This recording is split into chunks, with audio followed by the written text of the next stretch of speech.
Proverbe chapitre 3, lui second. Mon fils, n'oublie pas mes enseignements et que ton cœur garde mes préceptes, car ils prolongeront les jours et les années de ta vie, et ils augmenteront ta paix. Que la bonté et la fidélité ne t'abandonnent pas. Lis-les à ton cou, écris-les sur la table de ton cœur. Tu acquerras ainsi de la grâce et une raison sainte aux yeux de l'Éternel et des hommes. Confie-toi en l'Éternel de tout ton cœur et ne t'appuie pas sur ta sagesse. Reconnais-le dans toutes tes voies et il aplanira tes sentiers. Ne sois point sage à tes propres yeux. Crains l'Éternel et détourne-toi du mal. Ce sera la santé pour tes muscles et un rafraîchissement pour tes os. Honore l'Éternel avec tes biens et avec les prémices de tout ton revenu. Alors tes greniers seront remplis d'abondance et tes cuves regorgeront de mouton. Mon fils, ne méprise pas la correction de l'Éternel et ne t'effraie point de ses châtiments, car l'Éternel châtie celui qu'il aime, comme un père l'enfant qu'il chérit.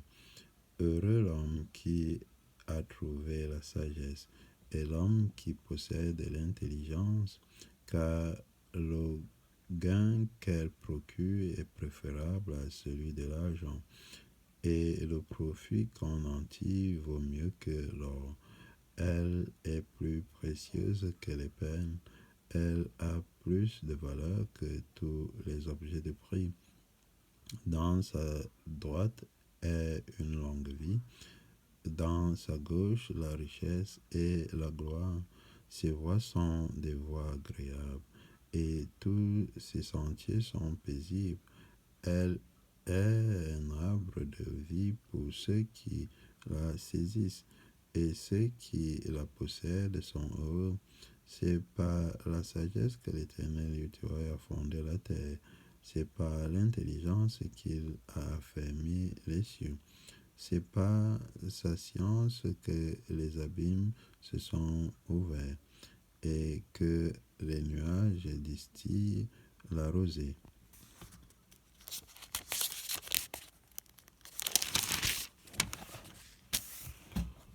Mon fils, que ces enseignements ne s'éloignent pas de tes yeux. Garde la sagesse et la réflexion. Elles seront la vie de ton âme et l'ornement de ton cou. Alors tu marcheras avec assurance dans ton chemin et ton pied n'arrêtera pas. Si tu te couches, tu seras sans crainte.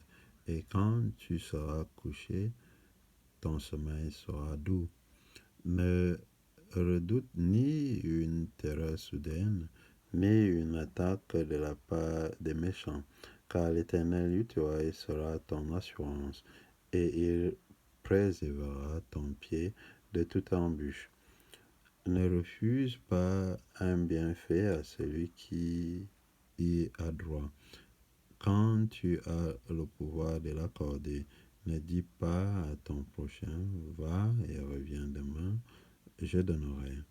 Quand tu as de quoi donner, ne médite pas le mal contre ton prochain lorsqu'il demeure tranquillement près de toi.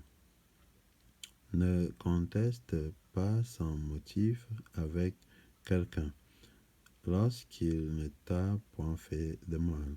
Ne porte pas envie à l'homme violent et ne choisis aucune de ses voies, car l'Éternel a en horreur les hommes pervers, mais il est un ami pour les hommes droits. La malédiction de l'Éternel est dans la maison du méchant, mais il bénit la demeure des justes. Il se moque des moqueurs, mais il fait grâce aux humbles.